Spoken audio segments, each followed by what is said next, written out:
I M A biryani লাভার। আমি সকাল বিকাল রাত দুপুর মাঝরাত যখন তখন বিরিয়ানি খেতে পারি, মানে যখন তখন আমি বেহায়ার মতো বিরিয়ানি খেতে পারি। আমি যেখানেই যাব আমি বিরিয়ানি খাবো, আমি ঘুরতে গেলে আমি বিরিয়ানি খাবো। আর আমার যদি এই যে পুজোর যে 5টা দিন মানুষে এটা খায় ওটা খায়, এই কন্টিনেন্টাল রে, এই পিৎজা বার্গার, আমি শুধু বিরিয়ানি খাবো। আমি এতটাই বিরিয়ানি খেতে ভালোবাসি যে আমাকে নিয়ে কারোর কোনো চিন্তাই নেই বাইরে বেরোলে যে কি খেতে হবে। এক কথায় আমি বলবো আমি বিরিয়ানি খাবো। আর শোনো, ওইসব ভেজ বিরিয়ানি ফিরিয়ানি বলে সব কোনো কথা হয় না, ওগুলো পোলাও। হ্যাঁ, বিরিয়ানি মানে মাটন। ওই তুলতুলে চর্বিওয়ালা মাটনের সাথে বিরিয়ানিটা যা দারুণ জমে যায় না, বিরিয়ানিটা যা দারুণ লাগে না। আর বিরিয়ানির আলুর কথা কি বলবো, ওই যে জুসি একটা বড় দামসা মার্কা যে আলুটা দেয়, একটুখানি আলু ভেঙে নিয়ে একটুখানি মাংস আর সাথে স্যালাড দিয়ে, আহা স্বর্গ স্বর্গ।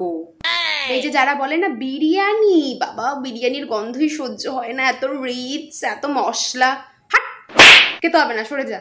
আমাকে যদি কোনোদিনও ডাক্তারে বলে যে তোমার এই রোগটা হয়েছে, তুমি এখন থেকে বিরিয়ানি খেতে পারবো না, আমি বলবো ডাক্তারবাবু আমাকে একটা ইঞ্জেকশনে বিষ মিশিয়ে মেরে দিন, কিন্তু আমি বিরিয়ানি খাওয়া ছাড়তে পারবো না, because I M A biryani lover.